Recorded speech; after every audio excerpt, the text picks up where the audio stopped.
지금 우리가 큐티하고 있는 이 말씀의 내용들을 한마디로 말하면 바로 종말론에 관한 내용입니다. 이제 곧 임박할 이 종말의 때를 어, 어떠한 자세로 또 어떠한 마음가짐으로 보내야 할 것인가에 대해서 굉장히 단호하고 또 분명하게 제시하고 있는 책이 바로 이 베드로 전서입니다. 물론 이 종말론에 관해서 이야기하고 있는 성경은 굉장히 많아요. 많은 성경들이 종말에 관한 말씀을 다루고 있어요. 특별히 예를 들어서 로마서에서도 바울 사도는 이 종말론에 대해서 다루고 있지만 어, 바울은 이 복음의 기원, 복음의 근본적인 내용에서부터 굉장히 바울은 친절하죠. 그리고 또 굉장히 어, 논리적입니다. 체계적이고. 그래서 바울은 이 복음의 기원부터 시작해서 십자가의 복음, 또 부활 신앙, 그리고 종말 신앙에 이르기까지 굉장히 자세하고 체계적이고 논리적으로 설득을 시키는 그런 형태를 갖고 있습니다. 그런 반면에 베드로전서, 이 베드로 사도는 굉장히 단호하고 또 분명하고 간결하게, 그리고 바울과 같이 설득하기보다는 명령에 가깝게 이 종말론에 대해서 이야기를 하고 있습니다. 물론 뭐가 맞다라는 것은 없어요. 둘 다 맞습니다. 둘 다 맞습니다. 단지 두 저자가 이 종말론이라는 것을 바라보는 관점이 조금 차이가 있을 뿐이에요. 그러니까 얼마나 이 저자가 이 종말론에 대한 임박성을 느끼고 그것을 가지고 표현을 했느냐의 차이라고 저는 생각을 합니다. 그렇다고 해서 뭐 바울이 종말론에 대한 경각심이 없었다, 뭐 이런 것은 아니에요. 각자가 또 그 성경을 쓸 당시에 처한 시대적 상황이 얼마나 이 종말에 대한 임박성을 느끼게 했는가, 저자로 하여금 느끼게 했는가, 이것이 아마 많이 작용을 했을 거예요. 베드로전서가 쓰여질 당시, 그 베드로전서의 배경에 대해서 제가 지난주에도 말씀을 드렸지만, 그 당시의 시대적 상황은 여러분들이 아시다시피 그리스도인들이 굉장히 극한 고난과 핍박을 받을 때예요. 그리고 또 고문과 학살로 인해서 날마다 그들은 풍전등화와 같이 정말 죽음이라는 것을 날마다 생각하지 않을 수 없는 그런 상황이었습니다. 당연히 그러한 상황, 시대 상황이 있었기 때문에 더 베드로로 하여금 이 종말에 대한 긴박성, 긴박함을 느끼게 하였을 것이고, 그렇기 때문에 이 베드로전서를 써가는 베드로 사도의 그 표현과 강도가 훨씬 더 직설적이고 단호하고 또 강도가 셀 수밖에 없었겠죠. 예를 들어서 우리가 어린아이에게 차조심에 대하여 교육을 한다, 차조심에 대하여 아이들에게 설명을 한다고 할 때, 아이를 만약에 우리가 집에다가 앉혀놓고 차분하게 가르칠 때에는 처음부터 하나하나 논리적으로 차분하게 가르쳐 줄 수가 있어요. 왜 차조심을 해야 하고 차가 얼마나 위험한 것인지 설명해 줄 수가 있죠. 차는 쇳덩이로 되어져 있고 차는 너가 생각하는 것보다 훨씬 더 빨라. 그리고 또 차 안에서는 너가 잘 안 보일 수도 있어.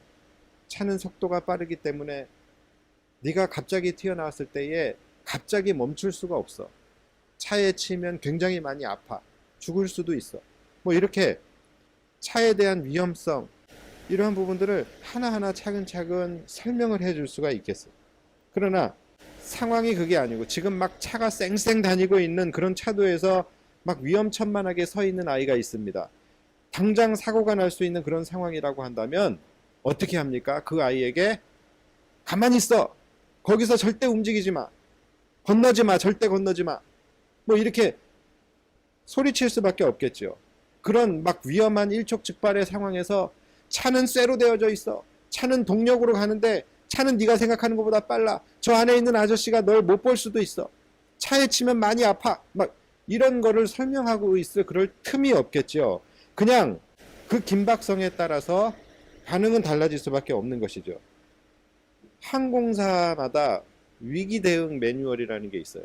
그런데 이 항공사의 위기 대응 매뉴얼도 보면은 긴박한 상황에서는 승객들에게 굉장히 고압적으로 말하게 돼요. 고압적이고 반말로 명령하듯이 이야기하게 되어 있습니다.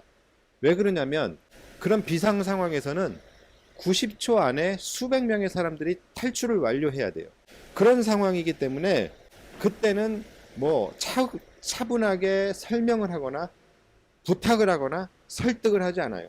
명령조로 반말로 이야기하게 됩니다. 그래서 그 훈련하는 거를 보니까는 그 상냥한 그 천사 같은 그런 스튜어디스들이 갑자기 헐크로 변해요. 가만히 있어! 앉아 있어! 움직이지 마! 막 그리고 일어나! 나가! 반말로 해요. 반말로. 짐 챙기지 말고 나가! 너 손 들고 서 있어는 아니죠. 나가!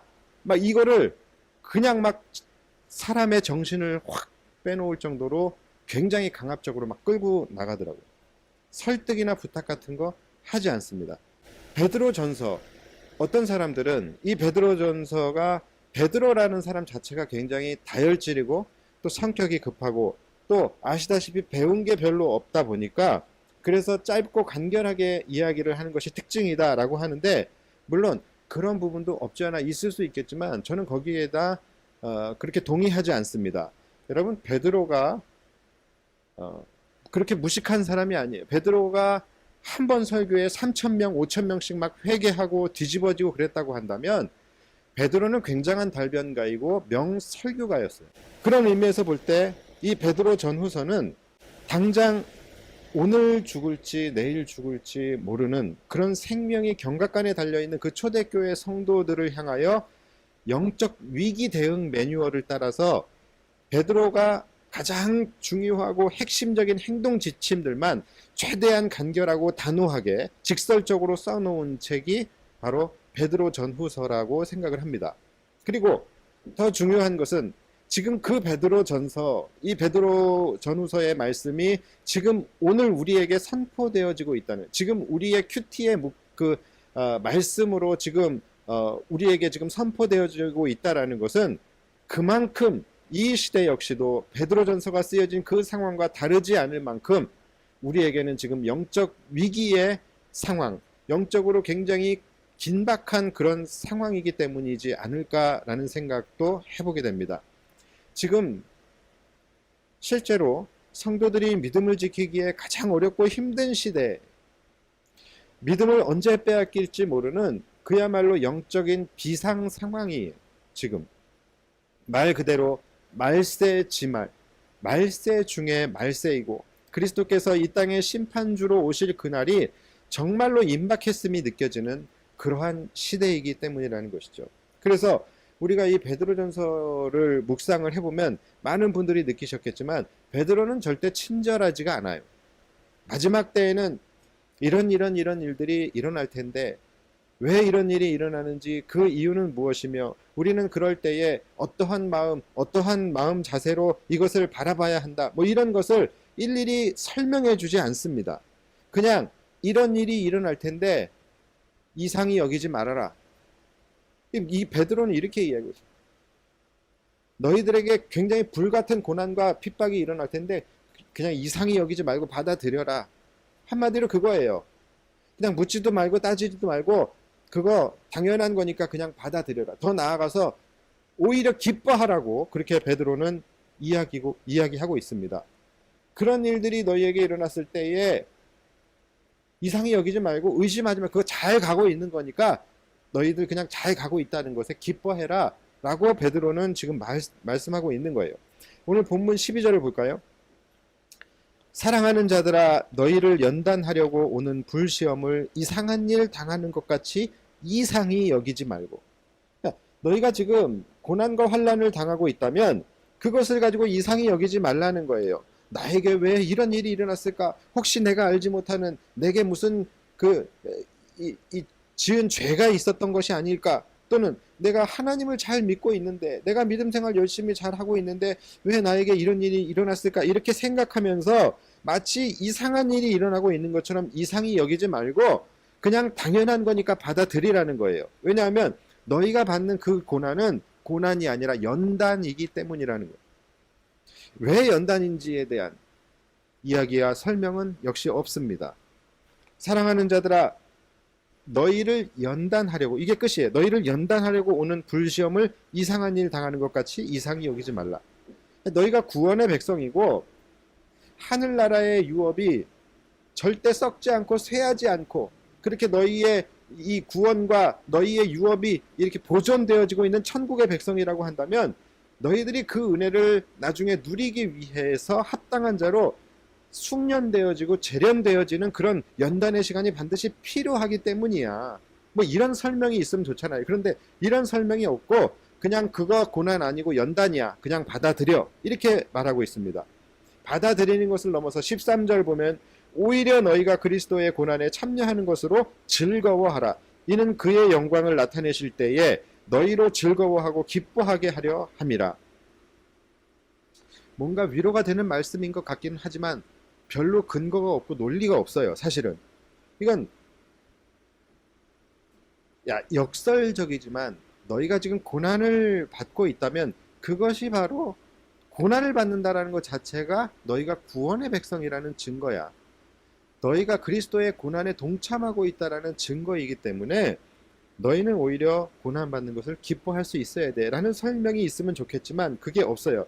그냥 너희가 그리스도의 고난에 참여함으로 함께 고난받았다면 너희가 그리스도께서 영광 받으실 때 함께 영광을 받을 거야. 논리가 없는 거예요. 왜 이게 고난이 아니라 연단인지, 또 왜 그리스도의 고난에 동참하는 것이 그리스도의 영광에도 동참하게 되는 것과 연결이 되는지, 그리스도의 고난 이퀄 나의 고난이라고 한다면, 그렇다고 해서 그리스도의 영광 이퀄 나의 영광으로 성립된다고 할 수도 없는 것이죠. 그런데 베드로 사도는 이러한 논리적 비약이죠. 이것을 넘어서 그냥 그걸 믿고 그냥 기뻐하라고 이야기하고 있어요. 자, 여러분들은 어떠십니까? 여러분들은 지금 이 말씀을 들으면서 이 말씀이 믿어지세요? 이 말씀이 오늘 여러분을 향하여 선포된 말씀이라고 한다면 여러분들은 이 말씀을 믿고 이 말씀대로 따르고 행하실 수가 있으시겠어요? 더 나아가 여러분들은 이 말씀으로 인해서 오히려 기뻐하실 수 있으시겠습니까? 뭐 아멘이라는 소리가 안 들리니까 지금 어떤 피드백이 있는지 전혀 저는 지금 알 수가 없어요. 어쨌든 아멘 했다 치고, 만약에 여러분들이 이 말씀이 믿어지신다고 한다면, 그렇다고 한다면 지금 이 시대를 바라보고 있는 우리의 시선, 우리의 마음과 행동 모두가 다 바뀌어야 하는 것입니다. 이 말씀이 여러분들에게 받아들여지고 여러분들에게 믿어지신다고 한다면 이미 여러분들은 믿음의 백성인 것이고, 이미 여러분들은 구원에 대한 이해가 있는 분들이고, 이미 여러분들은 구원을 소유한 백성이라는 거예요. 반면에 여러분들이 이 말씀을 듣고 이해가 되지 않고 동의가 되지 않고 그렇다고 한다면 반대로 여러분들은 지금 믿음이 있다고 할 수 없는 거예요. 더 나아가 여러분들은 구원을 소유하지 못한 것일 수도 있다라는 것이죠. 여기에 대한 설명을 드릴게요. 왜냐하면 지금 이 베드로전서의 이 말씀은요, 믿음이 없으면은 결코 이것은 믿을 수 없는 말씀이고, 구원을 소유한 백성이 아니라고 한다면 결코 이해할 수 없는 말씀이기 때문이에요. 복음에 대한 이해가 없으면 이 말씀은 절대로 이해되지도 않고 믿어지지도 않는 말씀이에요. 여러분, 오늘 말씀의 제목이 뭡니까? 오늘 말씀의 제목 바로 구원 간단 설명서예요. 우리가 묵상하고 있는 이 베드로전서, 이 베드로전서의 말씀이 바로 이 설명서로 따지면 간단 설명서라고 할 수 있을 것 같아요. 전자제품을 사게 되면은 이 제품에 대해서 자세하게 설명이 되어져 있는 수십 쪽짜리의 정식 설명서가 있습니다.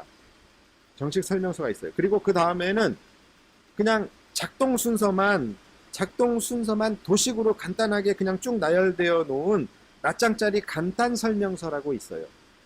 요즘에는 웬만한 전자제품에는 이 낱장짜리 간단 설명서가 다 첨부가 되어져 있습니다. 정식 설명서에는 말 그대로 정식 설명서에 모든 정보가 다 들어가 있어요. 제조원에서부터 시작해가지고서 그 제품의 작동 방법과 작동 원리 이런 것들이 자세하게 다 나와져 있어요. 각 기기의 명칭은 어떻고 구성품은 어떻고 각 메뉴마다 그 메뉴의 역할은 무엇이며 각 버튼의 명칭과 그 기능들이 무엇인지, 그래서 무엇을 활성화시키기 위해서는 어떤 메뉴로 들어가서 무엇을 선택하고 어떤 버튼을 어떻게 눌러야 할 것인지 이런 것에 대한 솔루션이 충분히 이해할 수 있도록 그렇게 자세하게 이 설명이 되어져 있습니다. 반면에 간단 설명서가 있어요. 이 간단 설명서는요, 이것은 학습하거나 이해시키는 설명서가 아니에요. 그냥 뭐냐면 따라하는 설명서입니다. 그냥 보고 그대로 따라하는 설명서예요. 메뉴 1 메뉴 2번 설정, 뭐 3번 뭐 3번 버튼, 뭐 4번 뭐 별표, 5번 확인, 뭐 이런 식으로 그냥 이해를 필요로 하지 않아요. 그냥 보고 따라하게만 되어져 있는 거예요. 그러니까 급할 때 있죠. 시간이 없을 때, 급박할 때는요, 굉장히 유용해요. 왜냐면 작동 원리에 대한 이해가 필요 없으니까 그냥 보고 따라하기만 하면 되니까. 그런데 여러분, 이 간단 설명서라고 해서요, 이것이 완벽하지 않은 설명서가 아니에요. 축약시킨 설명서라고 해서 기능도 뭐 한 70% 축약돼서 70%만 나온다 이런 게 아니에요. 정식 설명서와 동일하게 작동을 합니다. 간단 설명서는 간단 설명서라고 해서 이것이 편법이 아니 편법 설명서가 아니에요. 왜냐하면 이 간단 설명서는 정식 설명서를 근거로 하고 정식 설명서의 원리를 근거로 해서 그 정식 설명서를 그대로 간단하게 축약시킨 설명서가 바로 간단 설명서이기 때문이에요. 그렇기 때문에 이 간단 설명서는 정식 설명서가 없이는 결코 존재할 수가 없는 설명서입니다.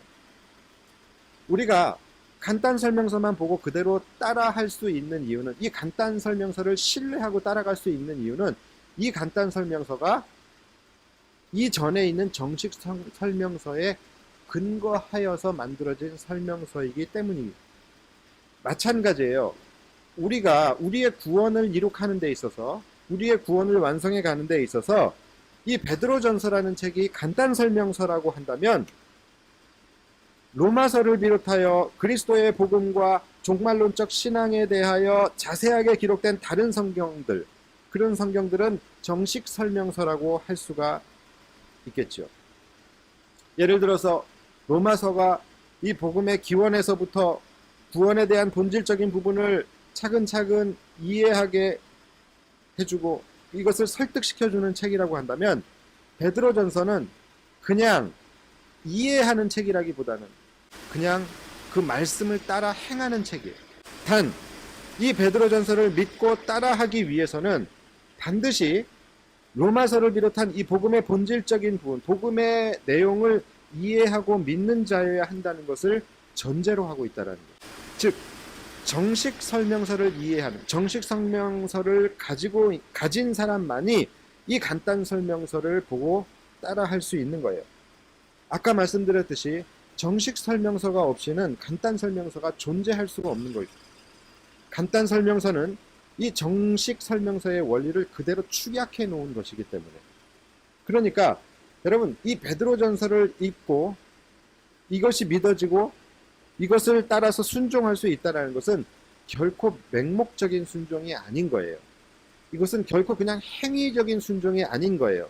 이것은 복음의 본질에 대해서 이해하고 믿는 자들만이 이것을 이해하고 따라할 수 있는 말씀이고, 구원을 소유한 백성들만이 이것은 순종할 수 있는 그런 말씀인 것이죠. 그래서 이 베드로전서를 보면요, 믿지 않는 사람들을 대상으로 한 말씀이 전혀 아니에요. 믿지 않는 자들은 이 말씀을 100번을 읽어도 이해할 수도 또 따라할 수도 없는 말씀이라는 거예요. 그들은 복음에 대한 이해가 없기 때문에. 베드로전서의 독자들은 이미 복음에 대한 이해가 있는, 복음을 받아들인, 즉 정식 설명서를 자신의 것으로 소유한 진정한 그리스도인만이 베드로전서의 독자라는 것을 우리는 분명히 알 수가 있어요. 그래서 베드로전서에는 특별한 설명 같은 게 없어요. 아니, 할 필요가 없는 것이죠. 왜냐하면 대상이 그리스도인이기 때문에. 그리스도인이 누굽니까? 그리스도와 같은 삶을 살아가는, 그리스도와 동일시되어 살아가는 자들을 그리스도인이라고 하는 거예요. 이 사람들을 전제로 하고 있는 책이 베드로 전서인 거예요. 그러니까 그리스도인이라는 개념이 전제되어 있는 사람들에게는요, 베드로 전서의 말씀이 하나하나 다 이해가 될 수밖에 없고 모든 것이 논리가 딱딱 맞아 떨어지게 되는 거예요. 오늘 본문의 13절도 이제 설명이 되는 거예요. 오히려 너희가 그리스도의 고난에 참여하는 것으로 즐거워하라. 이는 그의 영광을 나타내실 때에 너희로 즐거워하고 기뻐하게 하려 함이라. 뭡니까? 그리스도 이퀄 그리스도인이에요. 그리스도인이 그리스도와 동일시되어 살아가는 자들 아닙니까? 그리스도가 가신 길을 그대로 걸어가는 자들이에요. 그러니까 그리스도 이퀄 그리스도인, 이것이 전제되어져 있다고 한다면 그리스도의 고난 이퀄 나의 고난이 되는 것이고, 그리스도의 영광 이퀄 나의 영광이 될 수 있는, 이 모든 논리가 성립이 되는 거예요. 11절도 마찬가지. 만일 누가 말하려면 하나님의 말씀을 하는 것 같이 말하고 누가 봉사하려면 하나님이 공급하시는 힘으로 하는 것 같이 하라. 이는 범사의 예수 그리스도로 말미암아 하나님이 영광을 받으시게 하려 함이니 그에게 영광과 권능이 세세에 무궁하도록 있느니라. 왜 이렇게 해야 합니까? 왜 하나님이 하시는 것처럼, 왜 그리스도께서 하시는 것처럼 우리가 해야 되냐라는 거예요. 이것이 그리스도의 삶이었고 우리는 그리스도와 동일시된 사람들이기 때문이에요. 자, 그렇다면 이 베드로 사도는 왜 지금 이렇게 간단 설명서를 그리스도인들에게 급하게 지금 써서 배포하게 된 것일까요? 왜 지금 그 시대를 살고 있는 그리스도인들에게 이 간단 설명서가 필요했던 것일까요? 그 이유는 계속 얘기했지만 상황이 너무 긴박하기 때문이에요. 지금 상황이 너무 긴박하고 하나님의 심판의 날이 임박했기 때문이라는 거예요. 지금 상황이 어떤 상황이라 그랬죠? 그리스도인들이 심한 고난과 핍박을 받고 있어요. 붙잡히면 잔인하게 고문을 당하고 학살을 당하고 있는 그런 상황이에요. 쉽게 말해서 언제 죽을지, 오늘 죽어도 이상하지 않을 것 같은, 그냥 그런 언제 죽을지 모르는 상황이라는 것입니다. 여러분 한번 생각해 보세요. 이런 상황에서 평상심을 유지할 수 있는 그리스도인이 얼마나 될까요? 아무리 믿음이 좋은 그리스도인이라 할지라도 정말로 지금 잡히면 잔인하게 고문을 당하고 죽임을 당할 수밖에 없는, 오늘 죽을지 내일 죽을지 그 어떤 것도 담보할 수 없는 그런 상황이라고 한다면 아무리 믿음 좋은 사람이라 할지라도 평상심을 유지하는 것이 과연 쉬울까요? 공포와 두려움이라는 것이 엄습해 오게 되면요, 나의 의지와 관계없이 사람은 판단력과 분별력을 잃어버리게 될 수 있어요. 이성을 잃어버리고 혼란스러워질 수 있다는 것이죠. 이런 긴박한 상황 속에서 혹시라도 분별력을 잃어서 붙들고 있던 믿음을 놓쳐버리게 되고, 그들에게서 그리스도인의 모습이 이 공포와 두려움으로 인하여서, 이 지금 시대적 상황으로 인해서 이들 안에서 그리스도의 모습이 작동되지 않으면 그것은 큰 문제가 돼요. 그들은 구원을 잃어버릴 수도 있는 그런 위기의 상황이 지금 그들 안에 있었던 것이죠. 베드로 사도는 지금 이 상황에 대한 두려움과 공포가 혹시라도 너희들의 이성을 마비시키고 혹시라도 너희의 믿음을 얼어붙게 해서 그로 말미암아 너희 안에 그리스도인의 모습이 온전히 작동되어지지 않게 되어서 행여라도 너희의 구원을 잃어버릴 수가 있기 때문에, 그렇기 때문에 지금은 기계적으로라도, 지금은 물리적으로라도 너희 안에서 그리스도인의 정체성이 나타나고 너희 안에서 그리스도인의 모습이 작동되어 나타나게 해야 한다는 것이죠. 그래서 지금 그들에게 뭔가 이성적으로 이해시키기 위한 정식 설명서가 아닌 그냥 물리적으로 보고 따라할 수 있는 간단 설명서를 그들에게 쓴 거예요. 핍박받는 그리스도인들에게 신앙의 이성으로 이해하고 설득시킬 시간이 없는 거예요. 그 시간이 없이 그냥 무작정 따라할 수 있는 간단 설명서를 보고 따라할 수 있도록 명령하고 있는 것입니다. 여러분들도 그러실 때가 있지 않아요? 저도 가끔 너무 이 막 심신이 지쳐가지고서 집에 들어갈 때는요, 집 앞에서 비밀번호를 잊어버리는 거예요. 그래서 한참 만에 집에 들어가는 경우가 종종 있어요. 아무리 생각해도 비밀번호가 기억이 안 나요. 또 이게 샵이 있고 별이 있잖아요. 샵 별인지 별샵인지 별별인지 샵샵인지 이게 정말 아무 기억이 안 나요. 경우의 수는 너무 많은데 이걸 다 해볼 수도 없고 막. 그래서 이제는 어떻게 하냐면 여기다가 적어 놓습니다.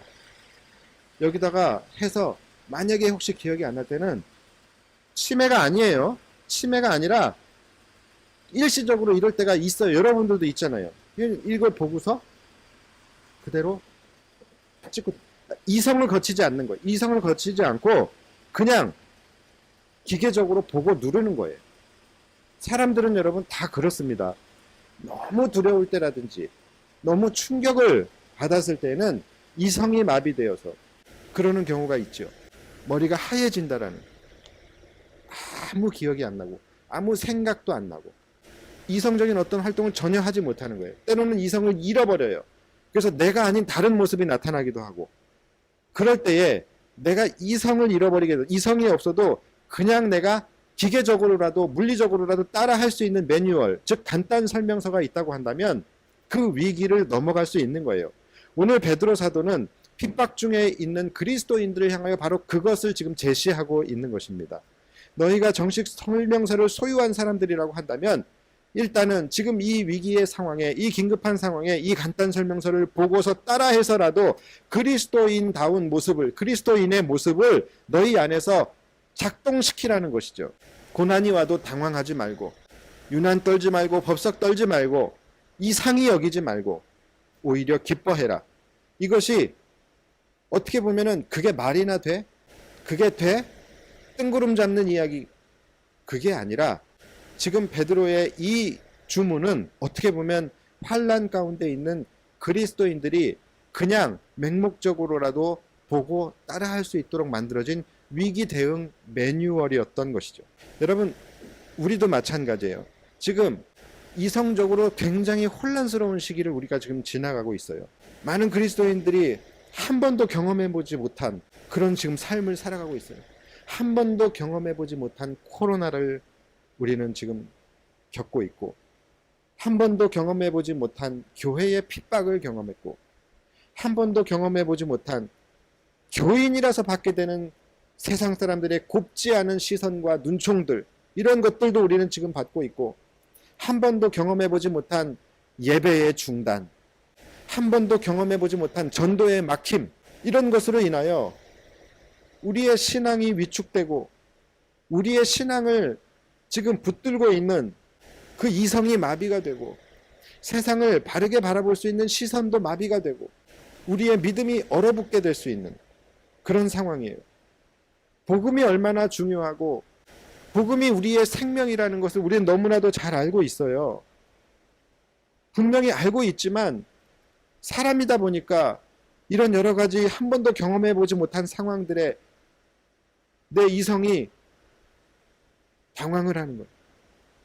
눈앞의 두려움과 공포가 우리의 받은 은혜와 우리의 기쁨을 막 상쇄시키고 그것을 붙잡고 있는 우리의 믿음도 순간적으로 얼어붙어 버리게 되면 자칫 우리가 믿음의 길에서 이탈해버리게 될 수도 있는 그런 긴박한 상황이 바로 지금 이 시대입니다. 그리고 실제적으로도 그렇게 믿음을 잃어버리고 구원을 잃어버린, 구원에서 멀어져간 그런 성도들이 너무나도 많잖아요. 지금 우리에게 필요한 것은요, 영적 위기 대응 매뉴얼입니다. 기계적으로라도 물리적으로라도 우리 안에서 그리스도인다운 모습을 작동을 시켜야 되는 거예요. 수동으로라도. 우리의 이성을 통해서 되지 않으면 수동으로라도 이것을 작동시켜야 된다는 거예요. 나의 이성의 동의를 바랄 시간이 없어요. 지금 내 신앙의 이성을 거칠 만한 그런 시간이 없어요. 그러기에는 상황이 너무 긴박해요. 베드로 사도도 뭐라 그럽니까? 7절에서 만물의 마지막이 가까웠으니 그러므로 너희는 정신을 차리고 근신하여 기도하라. 17절에는 하나님의 집에서 심판을 시작할 때가 되었나니. 두 번이나 이렇게 마지막이 가까웠다라는 것을 강조하는, 그만큼 상황이 긴박하고 심판이 임박한 때라는 것이죠. 지금 우리는 기계적으로라도 그리스도인이라는 우리의 정체성을 작동시켜야 합니다. 두려워도 우리는 의지적으로 이렇게 교회에 나와서 예배를 드려야 돼요. 내 이성을 거치지 않고, 내 신앙의 이성을 거치지 않고, 내 믿음의 동의를 거치지 않아도 우리는 지금 물리적으로, 기계적으로라도 나와서 예배를 드려야 된다는 거예요. 우리는 말씀 생활과 기도 생활, 물리적으로라도 지금 해야 되는 상황이에요. 그래서 우리 안에서 그리스도인다운 모습을 계속해서 작동을 시켜야 된다는 거예요. 이것을 우리는 뭐라고 합니까? 경건 훈련이라고 해요. 이것이 이해되어지고 나의 신앙이, 나의 이성이 저절로 이것이 작동되어질 수 있게끔 되어지는 그런 상황이라면 얼마나 좋겠습니까? 그러나 그렇지 않은 상황도 있잖아요. 그럴 때는 어떻게 합니까? 수동으로라도, 물리적으로라도 돌려야 되는 거예요. 그렇게 되기 위해서 필요한 것이 경건의 훈련이에요. 안 그러면 우리는 믿음을 잃어버리게 될지도 몰라요. 지금 벌어지고 있는 상황을 이상하게 여기지 마세요. 이 상황을 피해가려고도 하지 마십시오. 이것은 고난이 아니라 연단입니다. 지난주에 우리는 확신을 갖고 우리는 메이저로 나아가야 한다라고 했다고 한다면, 오늘은 확신을 넘어서 강제로라도, 물리적으로라도, 기계적으로라도 우리는 메이저를 향하여 나아가야 된다는 겁니다. 지금 이 시기에 우리에게 베드로전서의 말씀을 주신 이유는 그만큼 지금 이 시대적 상황, 또 우리의 영혼의 상태가 긴박한 상황 속에 놓여져 있기 때문이 아닐까 생각해 봅니다. 지금 이미 많은 그리스도인들은 그리스도인임에도 불구하고 그리스도인으로서 작동되어지지 않고 있어요. 온전히 작동되어지지 않고 있다는 거예요. 그나마 이렇게 이 자리에 나오신 여러분들은 여러분들의 믿음이 이렇게 작동되어지고 있다는 것에 감사하고 오히려 기뻐하시기 바랍니다. 여러분, 성탄절이에요. 성탄절에 혹시라도 우리의 마음 가운데 지금 이 상황과 이 시기에 익숙해져 버려서, 아니 성탄절에 무슨 드라이브인 예배를 드리냐, 이런 마음이 내 안에 들었다고 한다면 이미 우리는 지금 이 시기에 익숙해져 버린 거예요. 우리가 성탄절에 교회 나와서 기쁨으로 하나님을 예배하는 것, 이것은 너무나도 당연한 거예요. 이것은 우리의 신앙의 이성을 거칠 필요도 없는 거예요. 이럴 때일수록 우리는 더욱더 의지적으로, 물리적으로라도 그리스도인다운 우리의 모습을 작동시켜야 합니다. 여기에 계신 모든 분들은 다 정상 작동되고 있는 분들인 것 같아요. 정말로 그것에 감사하셔야 돼요. 이제는 우리가 물리적으로라도 예배하는데, 물리적으로라도 큐티하는데 말씀과 기도 생활을 작동시키셔서 여러분들의 구원을 잘 지켜나가시고 잘 이루어 나가시기를 바랍니다. 그럴 때에 하나님께서 여러분들의 믿음을 지켜주시고 여러분들의 구원을 보존하여 주실 것입니다. 끝까지 여러분 이 믿음의 선한 싸움을 잘 싸우십시오. 내가 무조건적으로 내가 동의될 때만 하는 것이 아니에요. 믿음 생활은 그게 아닙니다. 내 믿음이 동의되어지지 않다 하더라도 이 복음에 대한 이해와 십자가의 은혜에 대한 확신이 내게 있다고 한다면 우리는 물리적으로라도 수동적으로라도 가야 됩니다. 끝까지 믿음 잘 지켜내서 승리하시는 저와 여러분들이 되시기를 주님의 이름으로 축원합니다. 기도하겠습니다.